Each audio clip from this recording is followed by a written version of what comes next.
Hello and welcome back. So I just want to say thank you to Tessa for being with us this evening. Now, my next guest is a very, very good friend of mine, and this wasn't actually scheduled. We've been having a few technical issues, and unfortunately, we've had to reschedule with this, but I'm so glad that we have. Now, this gentleman has been a friend of mine for the past probably month or so, and we've had some very in-depth conversations regarding this festival and regarding his own personal battles. Now, I want to add Howard to the stream at the moment. Hi, Howard. How you doing, Jolene? I'm good. How are you? Oh, it's cold out here. I bet you're sat outside on your porch, aren't you? Yeah, I decided to sit out here. I didn't want to do all that other stuff I have from other podcasts is all over the place, and I just decided, well, I'll just do it from outside rather than mess up everything that's on that desk up there. Oh, bless you. Well, thank you for joining me at such short notice. Now, Oh, no problem. The reason why I've brought you on is because recently you set up a foundation, haven't you, over in the US? Yes, I have. Go ahead. No, and you set up this foundation because you've suffered your own personal tragedy, haven't you? Yes, I have. Do you want me to go explain myself? October 22nd, 2019, I lost my 24-year-old daughter to suicide. She was in her second trimester of pregnancy, and I guess this is in the UK, so I'm in the United States, and each state is governed differently, and actually it's probably the whole United States. The mental health care system it's shot. It's non-existent to that point. I'm sorry. That's okay. Yeah, I got this. Yeah, I had a message coming. I'm sorry. Yeah, this phone never stops. She committed suicide. We couldn't find her the proper help that she needed. When she found out she was pregnant, what an OBGYN usually will do here in the United States is take a lady off of all her medications once they find out she's pregnant, which was a big mistake. The OBGYNs here, the doctors here, they actually need to go back to school and learn a little bit about more medicine and the modern techniques and modern medications that are out there now. Well, they took her off for all her medications, and she was diagnosed schizophrenic. She had PTSD when she was younger. She was raped, and she just carried it with her, and that was a dark nightmare for her. She was also suffering from manic depression and social anxieties. and to be taken off all your medications, suffering from all those mental illnesses like that, um, it's hard. I mean, it's extremely hard. I couldn't imagine. With the schizophrenia, she had full blown auditory hallucinations. Um, she had told me it was like 5 or 6 people constantly just badgering her, talking, telling her negative things constantly. Um, and she got to the point where she was screaming and hollering, and I just uh, went through all the resources I can possibly find. I brought it to mental hospitals. I brought it to medical hospitals. I brought it to doctors, anybody. We was at the point where we was looking at just medicine that's non-traditional doctors and stuff like that. Just something to get her help. And the biggest shock to me was when we brought her into a medical hospital. An ER doctor, emergency room doctor, told us in our state there is no such facility in our state that will take a pregnant woman inpatient. Basically, she was out to fend for herself. There was no medication or anything. So the only thing I could do with her is actually just hold her and try to calm her down and pray with her. That's all I could do with her. One day we left to go to the grocery, and she said she wanted to stay home. She seemed like she was very happy. She was very lucid. She was, matter of fact, her last words to me were, I couldn't hear her at first because I stepped off. I was in the car, getting into the car, and she was standing on our front porch. And she was screaming something. I said, "What? I can't hear you. I can't hear you." She said, "The baby's hungry." And she was just rubbing her stomach. So I was like, "Okay, what do you want?" And she said, "Get my chips and my dip," and all kind of craziness that she was craving, and whipped cream, and I don't know, all kind of stuff. She gave me a small list, and went to the store, came back, and that's when me and my son actually found her hanging in our bathroom. I cut her down. I tried CPR, and I sat on her to the emergency. People got here with the ambulance service. Got here, and they were setting up, and I just kept doing CPR on her, and it took. Finally, when the police department showed up, here we have sheriff's deputies.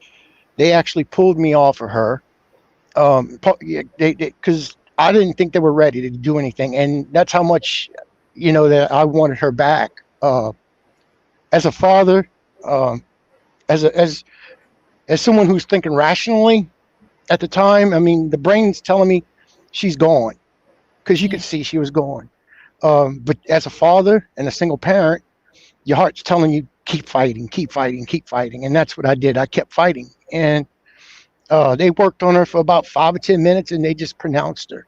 There was no response, and that's when I finally crashed. Soon after that, I had an outpouring of people who were just getting in touch with me from all over the world, actually. Sending me their condolences and also telling me their stories, how they lost loved ones to the same type of situation. It didn't have to necessarily be those exact diseases, but it was just the same type of situation. So I started advocating, and I found that to be talking to, the saying is talking on deaf ears. Nobody would listen.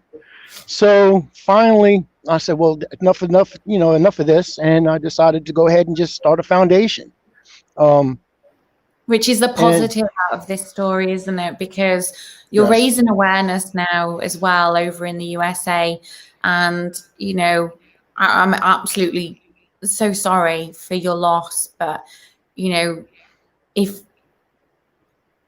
you want to talk about the foundation that you've done? Sure, I can. I've actually started. Well, let's see.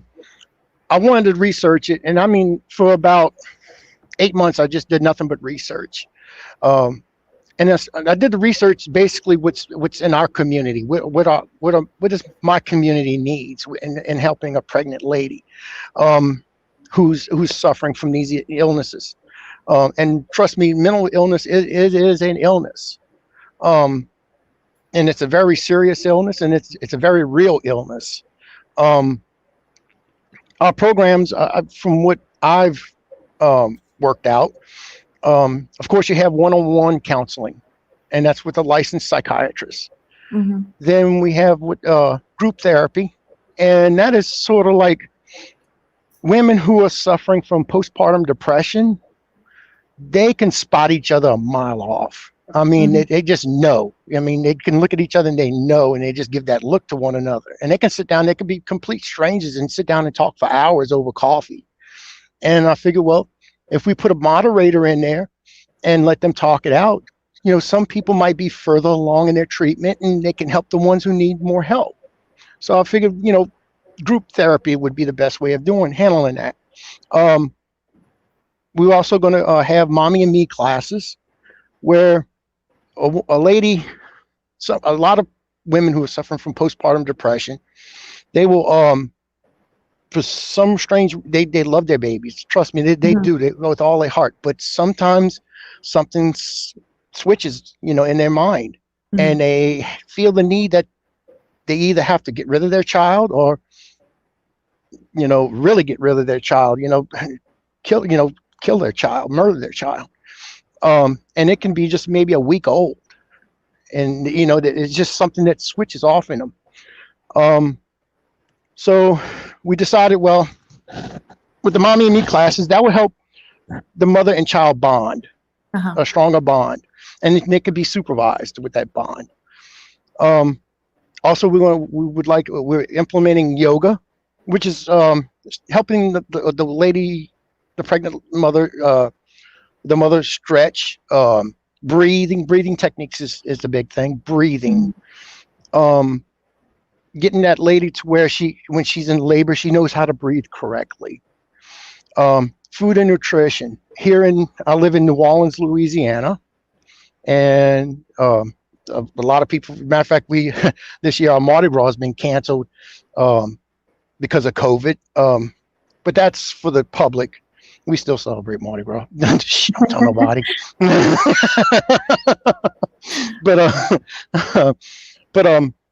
Yeah, we have one of some of the greatest chefs come out of New Orleans, sous chefs and things of that nature. So I've talked to the New Orleans Culinary Institute, and we're in the talk, actually working out a program where we'll have some of their chefs come in and teach proper nutrition, which is they'll have cooking classes basically for a mother and a significant other, and they'll teach them how to prepare meals and all into whatever they need, and such as fresh vegetables and fresh meats and dairy and fish, things that the baby needs and the mother needs at that time. We're also talking about infant and child CPR and first aid, which is a big plus for us.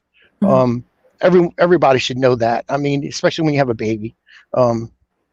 Nowadays, they could roll over and get something stuck in their throat when they're a little toddler. You just not know how to do the Heimlich maneuver and things of that nature. Also, the biggest thing is light impact aerobics. Now, I've had a lot of doctors and everyone, and that's a reason for this. A lot of doctors and everyone would say, why light impact aerobics? And it's unnecessary. It's no need for that. And yes, there is a big need for that. The need is, for one, a mother will look after they have a child, and any woman out there who has a baby will know at that point where they look in the mirror and they'll look at their bodies after having a baby and say, ooh. And I'm 52 years old, and I look in the mirror and I go, ooh. So, I mean, I know what they're going through. So I feel for them women. So, no, it's not just for them to lose weight, but it's to build up those endorphins. So when you are suffering from postpartum depression, you don't have to take as much medication because you have that feel good, that natural stuff that's flowing through your body that can help you instead of taking all those medications. You know, you don't have to be doped up constantly. You can just take a little bit and you'll be all right. So and we're still working on a few things with the programs and stuff like that. We always add, and so, and matter of fact, here in Louisiana, I have a healthcare system that's looking to pick us up and actually start uh, build us a facility and do everything for us and put it's going to be underneath my daughter's name and everything, and it's in her memory, and hopefully we can help a lot more women out there that deserve and need it. The biggest part is our fundraising. Our fundraising is because I was driving through the city, and every city around the world, some more than others, has a homeless population. And the biggest thing, I was, like I said, I was driving through the city, and I seen this young lady. She was out underneath. Here we have these overpasses and over our freeways or expressways or whatever you want to call it. Because I don't know the term which y'all use in England or UK. But here we have overpasses and things of that nature, and that's where the homeless usually congregate. And I seen this young lady, and she was, goodness, she was about ready. I would be surprised if she wouldn't have given birth that day. But I was thinking to myself, what caused her to be here homeless? And a lot of people will say drugs. Okay, let's say it's drugs. Well, she's self-medicating for a reason. There's something going on wrong in her life where she's taking these drugs to help her mental, disability. And if it's not drugs, then it could be some kind of depression, or she's just homeless because a boyfriend, decided, or a husband, she'll come home and say, look, I'm pregnant. It's a glorious day for her. But, the husband or boyfriend will say, that's not my baby. And there you go. It's a big fight, and they both go their separate ways, and she just doesn't have anybody that's there to support her. Well, she has one or two choices at that point: either give birth on the street or go to a charity hospital. And if she goes to a charity hospital here, they'll take the baby away from her and put the baby in foster care. She'll go through like a halfway type house here. We have a few places here that actually do it. They're really good, but a woman who's going through that much, and if she's not getting the proper medications and things of that nature, she's not going to stay long. And she'll be back on the street without her child. And with our fundraising part of this is that we want to help that mother while she's pregnant, get her the medical treatment that she needs, get her the mental treatment that she needs. And hopefully, when she's at that point, when she has her child, she can go home with her child. Yeah. And she'll be, she'll have her baby, and she'll be a productive, member of society. So that's what we're looking for the fundraising part, because a lot of companies, insurance companies, they can go for like a Medicaid type thing, which is here in the United States. It's free medical and mental health care system. It doesn't cover a lot, but and in a lot of these places, they charge you an arm and a leg to do all what we're trying to do. So our foundation is in our programs. It's going to be if you don't have insurance, we'll get you on a Medicaid program or something. We'll take that. We'll be happy with that. So that's what we're doing this part for. It is all the fundraising and things of that nature. So and what's the foundation called, Howard? I'm sorry? What's the foundation called? It's called the Jessica Marie Pitre Foundation. Okay, and we'll be able to put that up for you as well, so that if anybody wishes to donate as well to that foundation, then they can do. So it's so positive for you though at the moment, isn't it? You've kind of taken your personal tragedy and turned that into a huge positive to stop this from happening to somebody else. Correct. That's the only way. My daughter was a very giving person. She'd seen someone that needed help. I don't care who it is, that little girl. She would make me stop my car and actually help someone on a street, a total stranger. And that's the way she was. She was very gifted, meaning that she was very smart. She was very talented in art There's nothing that she couldn't do. She was going to school to actually become a writer and illustrator of books. Mhm. So she wanted to just write and draw, illustrate her own books, and which I was very proud of her. But yeah, that's the way she was, and that's what I'm just trying to follow her. I guess her A wants in legacy, life. isn't it? Yeah, it's a legacy at the end of the day. She's, Right. it's like she's not gone anywhere though, is it? It's more like she is the driving force behind everything that you're doing at the moment. Oh, every day is something, and there's always something that reminds me that she's there. So I mean, it could be anything, but yeah, she reminds me, and when I'm at my when I'm at my wits end with everything, because I just don't. I'm not just doing the foundation. Of course, I have podcast shows and everything else. Uh-huh. And I'm just exhausted. And I just can't go no more. She'll pop up and give me a little swift kick in the butt and say, "Keep it going, Dad." And I'm sure she's around you all the time. We've had these discussions, haven't we, previously? Oh yes. And Oh yes. it's comforting to know that she is always around as well. Oh yes, but sometimes she's around too much. She lets me know that too, and I let her know that. You can't get rid of them in life. You can't get rid of them in death either. So no, you can't. I mean, that's the weird part. I mean, especially when I'm at my wits' end, and I'm at the end of the day. I mean, I can go on for a couple of weeks straight, and I mean, I'll get maybe an hour or two sleep a day, and I'm back at it, and I'm just about the point where I'm just about ready to pass out. And I'll finally pass out. When I wake up, that's when she'll actually show herself, so to speak, and let me know that I'm still here and you need to keep going. So I love that you smile and you laugh when you talk about her, and it's like she's always around you, and it's heartbreaking for any parent to lose a child. And Tracy said that she sympathizes massively with you because she couldn't save her son either, and it was it's heartbreaking.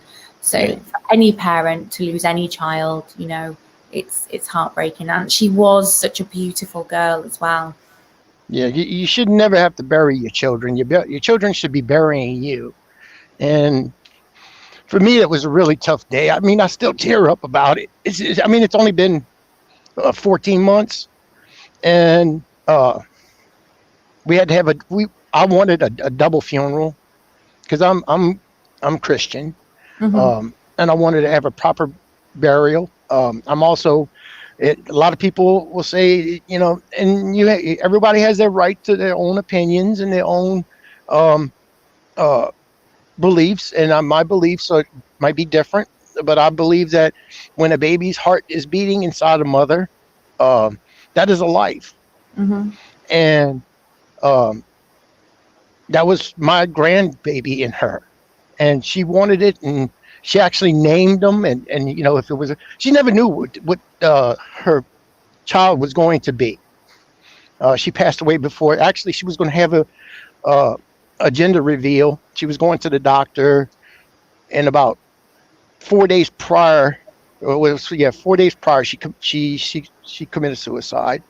But in 4 days' time, after she would have known what she was actually going to have, and she was going to have a little boy. One of the funniest things I can remember about her, the names, because we had a long discussion about that. Oh goodness, that was an argument about that. If it was a girl, she wanted to name her daughter Amelia, and it was because she admired and respected Amelia Earhart. Uh-huh. Which is, she just worshipped that lady. She was just a brave woman. If it was a boy, and this is where we disagreed on, she wanted to name him Liam. And I'm sitting down there thinking, well, Liam.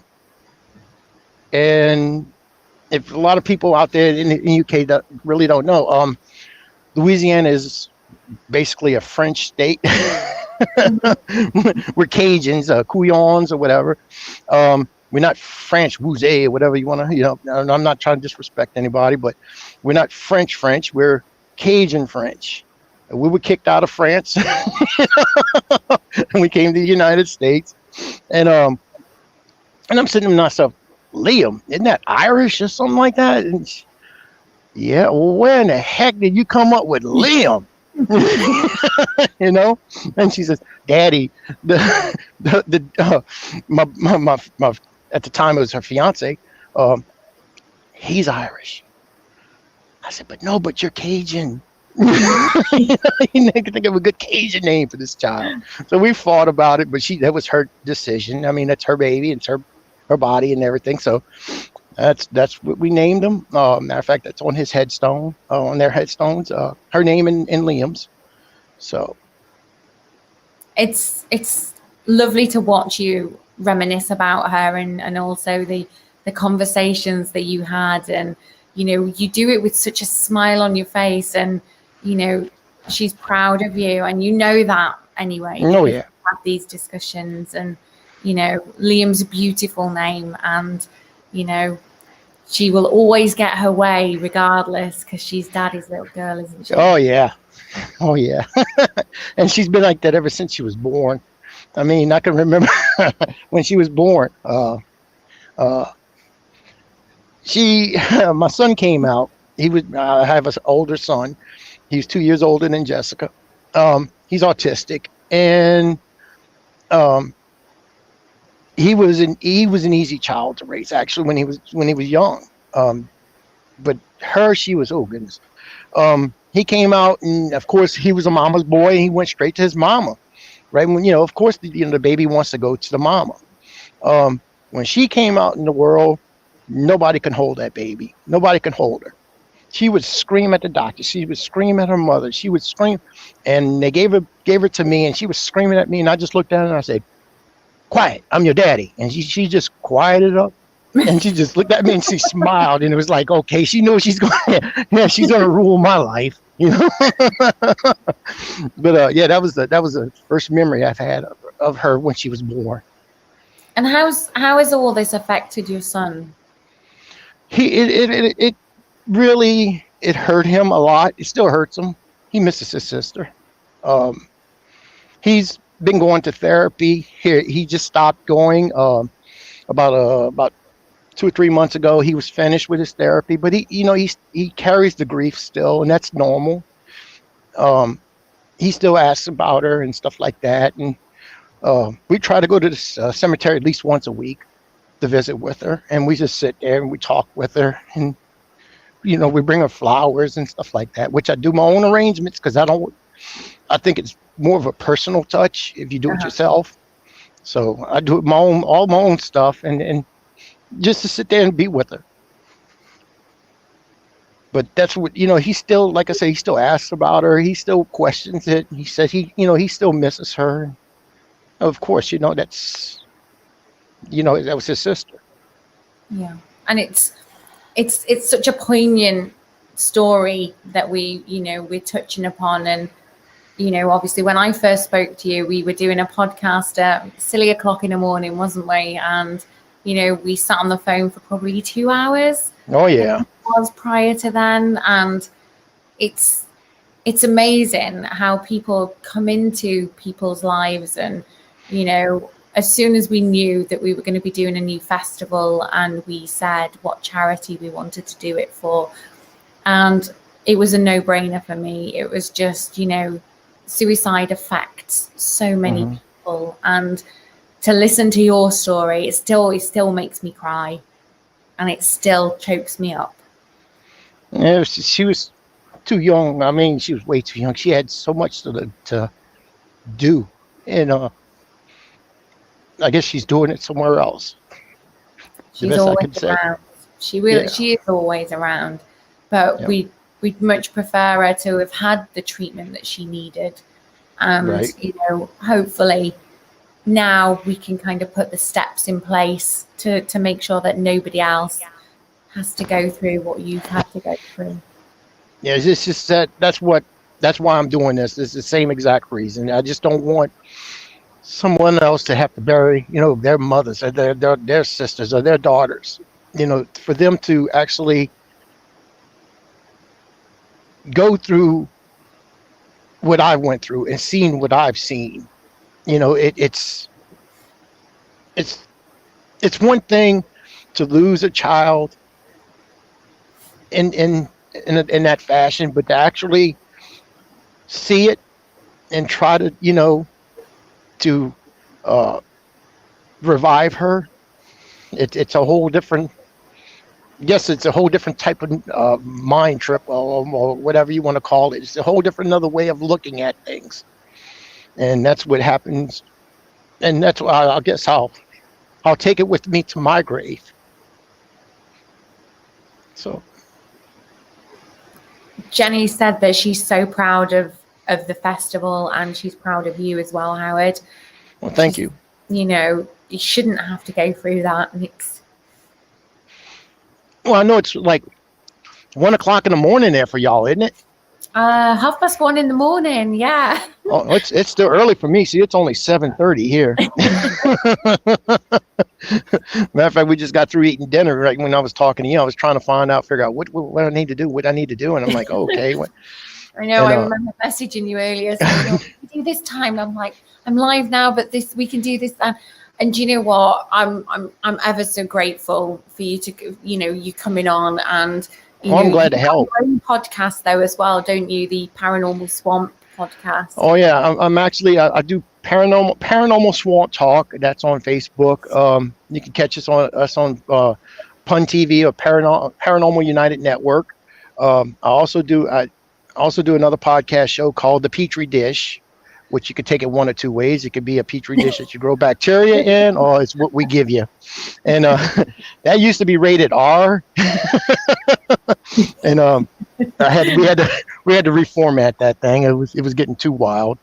So now we pretty much doing like investigative type things now rather than what we used to do, because it was really wild. And you've just launched as well. You've just launched a Spanish paranormal podcast. Yes, I did. I'm producing that. I've never seen a Spanish podcast about the paranormal, and I said, would it be? And Gabe, he's my sidekick. He's my co-founder of the Paranormal Swamp Talk and Investigations. He speaks. So it's good. It's decent English. It's still kind of Spanglish, a lot of it, and he doesn't ask too many questions on the show. It's usually my other co-host that's with me. That's Miss Jennifer Lee, she's an intuitive medium. She's also a remote viewer, and she is a cold case and missing persons investigator. Something else she does. She told me, and I just can't think of it right now. But anyway. She'll kick my butt for saying that, but oh well. Yeah, but she's awesome. I mean, she's very, very gifted, very talented. And I was thinking, I said, well, I'm gonna give Gabe something to do. I'm gonna put him on the spot, just like he's been putting me on the spot. He wanted me to do this, and we got it to go on and everything. He stuck me in it. Well, I'm gonna stick him now. So I said, Gabe, let's do a Spanish speaking show. Oh no. I said, yeah, oh yeah. So we finally got it all together, and he finally launched it, and it's been getting a lot of good reviews. Actually, it's a lot of people has been watching it. It's him, of course. He's from here. I think he's from Honduras or Guatemala. I can't remember. And then you have Gerald. He actually lives in Miami. And then you have Sylvia, who lives in Mexico. So we try to get different dialects of Spanish on there in case because we want to catch a wide audience on this. And it's been, like I said, it's been picking up a lot of great reviews with that. It's good to have, though, isn't it? Because you don't usually find that many podcasts that are in different languages. Well, with the Spanish, especially Spanish, they're really my extent of Spanish. Okay, I know how to say Taco Bell, chimichanga, a burrito, things like that. But I don't know and hola. Chat room as well, by the way. So he's going to be caning you before long. I know. I mean, but I love Gabe. He's a good guy. I mean, I really do. I call him my brother. He is. He's just like, I mean, yeah, he's my brother. And matter of fact, we was just talking tonight about a cup he bought, and it was like he's showing me this cup. He had to videotape the cup. I said, okay. So I looked, and it's a nice looking cup too. So, I mean, this is for the show. He just drinks out of it at the show. I said, man, he paid a little bit too much for it, but I mean, that's 60 American dollars. So I mean, that's for a cup. I mean, no, man, no. But yeah, he got this cup and everything, and he was showing it to me. But yeah, Gabe's a great guy, and I think that show there is going to go far. I really do. I mean, they're picking up it's just started out, and the numbers are just growing, tremendously every day, every week so far. It's just getting guests on the show because the Spanish community with spirits and ghosts, and they take that very seriously. Yeah. I mean, it's not something to take very lightly. It's a very religious thing to them. I was going to say, is it because it's a religious type of thing? Is it to do with, right. What are most Spaniards? Are they Catholics, most Spaniards? I'm not sure. Right. Well, I'm Catholic, and I mean, I understand what they're coming from with that, but I mean, they're really, really, really into. I mean, it's really.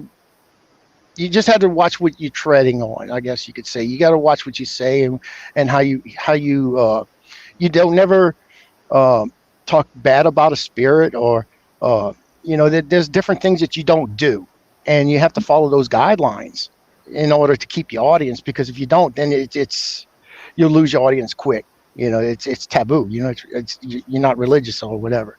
So I mean, with that, it's hard for them, but they're doing a great job with it. I mean, they are. And there's a lot of things that I'd like for them to bring to the table with it. A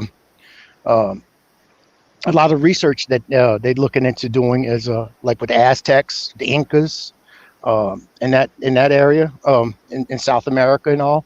And then off of the coast of Miami, I'd love to hear more stories about the Bermuda Triangle and ghost ships and things like pirates and ghost pirate ships and stuff like that. I'd love to hear stuff about that. So yeah, I mean, they're there. I mean, the only thing they have to do is actually reach and grab it, and it's theirs because there's nobody else doing it. So I'm happy for them, and I'm glad I was able to talk Gabe into doing this. So it's funny though, because Mike Archer, he's another one of our friends over in the US. He says most he doesn't. He's half Mexican, but he doesn't speak any Spanish at all. Okay. He says most of the Catholics, but yes, we are fully into the spiritual world, but either the family keeps it quiet or they openly speak it's to honor the dead, basically. Right. And I mean, we talked last week. We had him on the show this past week, and we talked about all kinds. We even talked about they named it, but I know it as Day of the Dead. And here, I mean, that's the Spanish term for it for them, and for us, it's All Saints Day, which is the day after Halloween, when we, but with them, the spirits actually can come back. They have, I think she said, Sylvia said it was like 3 days or something like that, where the spirits can actually walk in flesh form and walk amongst the living. They visit with their families if they want to. And trust me, if I was to do that, I wouldn't come back to visit my family or anything. So who would you want to visit them? Oh, me, I'd be knocking on Gwen Stefani's door. I say, hey, baby, let's go. I'll be a hollaback girl for you, whatever you want. You're funny. You do make me laugh. You know what? I've never met anybody who can make me cry and make me laugh within the space of an hour ever. Well, you should have. Well, go back and look at our old Pitre dish tapes. Oh my Lord. Oh my! I don't know if I can say this, but it's like. I know when Karen and I we had when we had our talk, it was early in the morning, wasn't it, for us again? And I just remember coming off that podcast and absolutely howling with laughter. It was just such a fun time. I mean, with the Paranormal Swamp Talk, we tried to do it where it's laid back. It's not. we don't want to put our guests in a situation where they feel uncomfortable or they feel trapped or cornered. We want it to be laid back, broad, podcast where you can just come on in and just talk. That's all. Just like if you was at cocktail hour or whatever, and just matter of fact, we have a few people come on there with cocktails. I don't care. I mean, it's all good. I mean, if they want to do it, they can do it. But that was that, and then Steven, who's actually our founder, and he's our god, and Paranormal United Network. Him and Miss Emily Minhouse, she was on, and she came up with the idea, why don't you start a show called The Pitre Dish? And then Steven's like, yeah, why don't you start one? I said, oh man, now I got this thrown in my lap. So I said, since y'all threw it in my lap, I'm gonna do what I want with it. And that's what I did with it. I did what I want with it, and it was crazy. Our very first episode was actually, and I hope nobody takes offense to this, but it was about ghost crabs, venereal diseases. Do you feel them after they're gone? So I mean, we was all over the place with this thing. I mean, nothing was taboo. I'm surprised I wasn't locked up in Facebook jail or thrown out. But I mean, no, I kept it going, and some people got offended by it, and some people loved it. And I just, we decided to go a different route. I mean, there wasn't nothing taboo on that show. I mean, when you wanted to say something, oh yeah, just bring it on the Pitre Dish, okay, bring it to me, I'll take it. I was like the Jerry Springer of the paranormal world, It is hilarious. Now, just going back, Jenny John Hammond has donated to the Jessica Marie Pitre Foundation as well. Oh, thank you. We will plug that as well for you over the weekend. So that's Sure. going to be pretty cool. And if we can get more viewers for you for the Pitre Dish, then that'll be even better. Oh yeah, we love it because, like I said, we took a different format. We're more investigative, news related. Our first, actually, it was a New Year, new show. That's the way we looked at it. And our very first show of the new year was actually about autism. And we brought some people. Matter of fact, one of my one of our hosts on the Pitre Dish is Nick Muley. He's actually autistic. A lot of people wouldn't guess that, but he is autistic. So I do have autistic. I don't discriminate. I don't. Whatever. If you're good at it, go for it. That's what I say. Bring them on. Bring them to me. Let me be your leader. I'll lead you another wherever you want to go. You're going to be the Jerry Springer of the paranormal world. That's what I'm afraid of. I'm afraid of that. But I just find it hilarious that you've got such a wicked sense of humor as well. It is so funny to kind of, listen to some of the things, that I've got a bit of a warped sense of humor, and I laugh about loads of things that I shouldn't probably laugh about, but I do. But listening to some of the stuff that you come out with, I'm absolutely makes me howl. It's just like we was talking when you was on the show. I don't know where on the Swamp Talk it'll go. I mean, we'll start talking off about Jolene, and like we did, and we'll hear everything she has to offer and what she has to say and everything, and we could start off with that. We can actually start off great, and by the end of the night, we're talking about what color underwear I'm wearing. I don't know where we're gonna go with these things, But that's the way these shows run. It is amazing. You are. It's honestly, you are such a breath of fresh air, and it's such a nice change. We have so many people who come on, and they're into all their different crafts and mediums. We have UFOs, we have cryptids, and and it's so lovely that in a time of adversity, you've switched it, and it's like, you need to be on stage, Howard. No. See, I've gotten to the point. I've watched some of these shows, okay, and I've watched, these paranormal shows, and if anybody's watched the paranormal podcast in the past, you get into it. Okay, they're talking about UFOs, and then about 15 minutes of it into it, you're like, And matter of fact, we had one podcaster who was on our network actually fell asleep doing his own show. That's how boring it was. Okay, sorry. Jenny's asking, what color are you wearing? Right now, I'm actually wearing sky blue.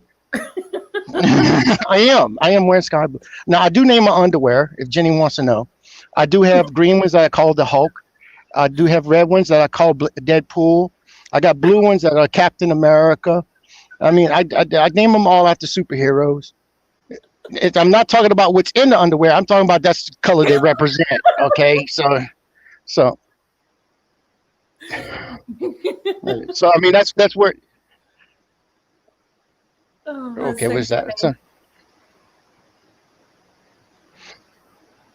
Okay, somebody just came. I have this stupid phone where it tells me now it's speech. You know, you ever had a phone that has a speech impediment? Mine does. It's just this thing here. It does. It's bad. I mean, it's something that stutters on me sometimes. I'm like, and when I don't want to say nothing, I mute it. It'll just keep talking and talking and talking. But anyway, Jenny I know. says it's wicked. It's wicked. You name your underwear after superheroes. She's got her Granny Raiders on. A what? A Granny Raiders? Oh my Lord. Oh my goodness. Honestly, I started this live stream off with tears in my eyes and literally, and I'm laughing with tears in my eyes as well. Oh my! I mean, and then you get to meet some of these people in the different podcast shows and stuff, and I mean, some of them are dry, and some of them are pretty cool, and I mean, with I'm blessed actually to say I am blessed to have such a great, form a place to to broadcast from. Like I said, Pun TV has done nothing but they supported me. I mean, we're still climbing. I mean, we're still getting a lot of new viewers and a lot of new people coming into the Pun family and just being members of Pun Paranormal United Network. I mean, it's just a great. I mean, like I say, I am blessed and I am thankful for Stephen and the people there that gave me the chance to do this. I did 3 podcast shows in my entire life, and they called me up.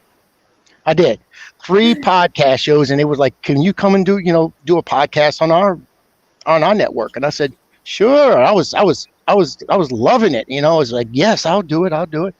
And I was like, I mean, I just didn't understand why. I was like, really? I did my first podcast show, and they said, "No, do it like you did the other ones." I said, "Okay." So I just got kind of laid back like I did before, because I was doing it like you was watching the telly and you watching someone on there and the news or whatever, and you got Joe Blow and he's on there and he's like and I was doing it like that and was like, no, that's not what we want. We want you to be you. I said, okay. So that's what I did. I became me, and I don't bite my tongue when I'm doing these podcasts. I'm very open. I'm very honest. And I guess that's why people like watching the show. They see that I'm not hiding behind anything. What you see is what you get. And it's not just about that, though, is it? It's about, you've got to have a laugh. You've got to have a giggle every now and again, because it gets boring, doesn't it, if you don't laugh? You do. I mean, if you don't laugh at yourself or laugh at anybody, I mean, I don't laugh at anybody else. I'm lying. I do. I laugh at people all the time, but especially when I go to Walmart. I can't help myself. I'm almost want to pee my pants. Some of the things I want to say, I just bite my tongue. You are terrible. But yeah, in Walmart I am. I used to make up jokes about that. I'm going to the Walmart, and this is for like when you're single, and I was single for a while, and I'd go into Walmart and say, "Yeah, I'm going to Walmart. I'm going to look for a woman over in the automotive section." And he said, "Why the automotive section?" Because I said, "Look, if you go over to health and beauty aids and stuff like that, them are high maintenance women. Somebody I can get that can fix my car." At least you're honest. I'm honest. I mean, heck, that's what I would actually do too. That's sad, Something to think about. Honestly, so funny. You crack me up. But yeah, I mean, it's like that. I mean, uh, I used to do all kind of stuff when I was single, like speed dating at Starbucks. And I said, man, them cars don't slow down when they go through that drive-through, do they? They don't. They hit you, knock you over the side. Hey, can I get your number? I think you see is a license plate. I got it. Thank you. When I said earlier on about get your tissues ready because you never ever know what's going to come out of his mouth. No, It's honestly, you are like a breath of fresh air, honestly. but that's, I mean, I guess I do that because I'm also I'm hiding a lot of my sorrow and the things that I've lost in my life. Right now, I was telling you, where was I at today when we tried talking? You was at the hospital. Yes, my brother had a heart attack today, and he's there. I left him. I told him if that heart doesn't kill you, I will. I mean, I got to get out of here. He's just being aggravating. But Yes. You all right? no, he's doing a lot better. Yeah, they took blood work and put him on EKG, and then they done some more tests on him and stuff. And then now I think they're going to do an angiogram on him in the morning. So I'll be there in the morning. I can't go in the hospital, but my mom can yell out the window what's going on. Hey, he's all right. That's the way we do it in Louisiana. From your mom, don't you? You live in quite close proximity to all your family. Oh yeah, we do. My mom lives about maybe, I'd say about 500 yards away.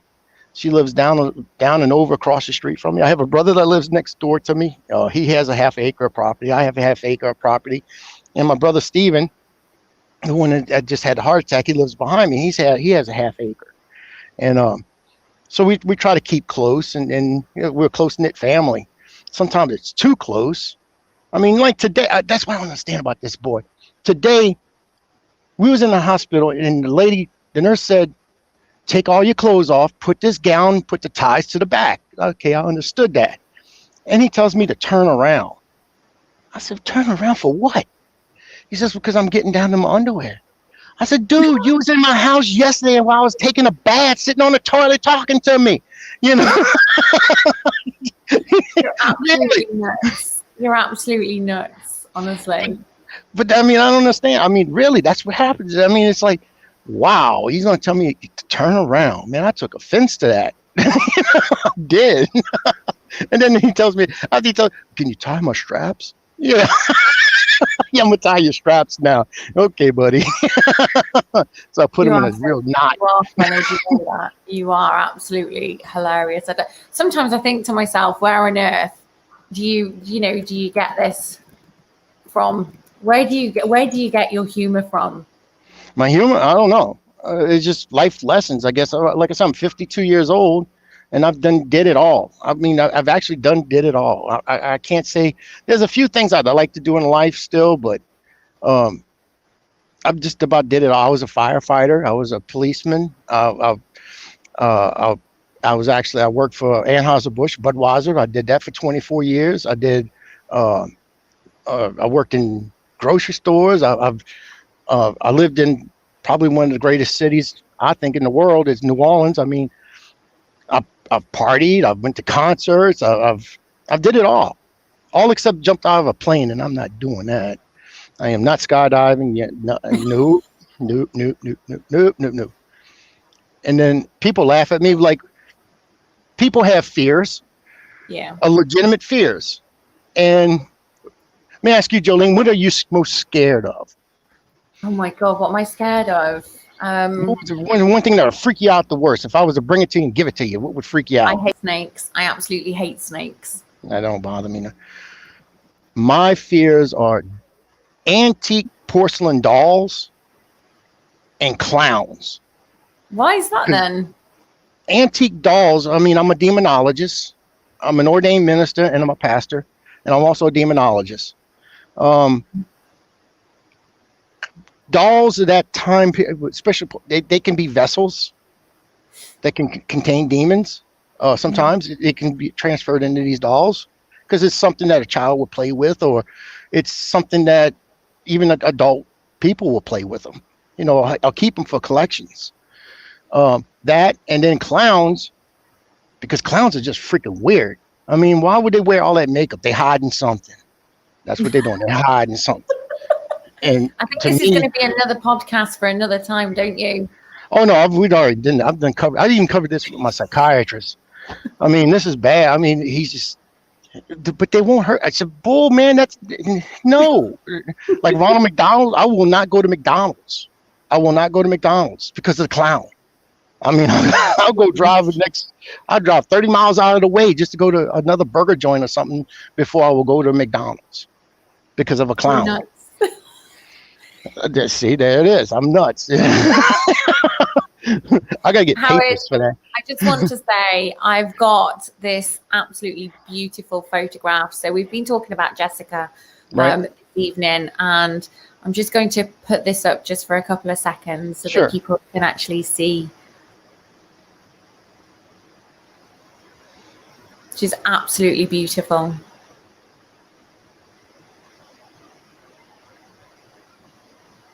And I'd like to say that picture that you just saw, my daughter was always searching for, I wouldn't say love so much. She was looking for something spiritually, and she's tried every religion you can possibly think of. She came home one time, she wanted to be a Muslim. I mean, I said, no, that's the wrong one. Then she tried, what is that stuff? She tried Baptist, she tried Catholic, she tried Protestant, she tried Methodist, she tried all the basic religions. She even looked into Satanism a little bit. That was a no. But she finally found one that she actually, when she passed away, she was still into it a lot. She was a Wiccan. And she believed in that. Actually, she has a tattoo on her shoulder right there by her collarbone. It's some kind of goddess, moon goddess, I think it was, or something that she it was something to do with the spirits, and everything has a spirit, and it's trees, it's leaves, it's grass, it's the birds, it's air, everything has a spirit. And I thought it was kind of beautiful myself, but that's what she finally settled on, and then that's what she was actually practicing on. A lot of people told me that she was gifted not just by intelligence, but she was also gifted as in she could have been a medium. Because a lot of times when you have someone who's schizophrenic, it's not really schizophrenia.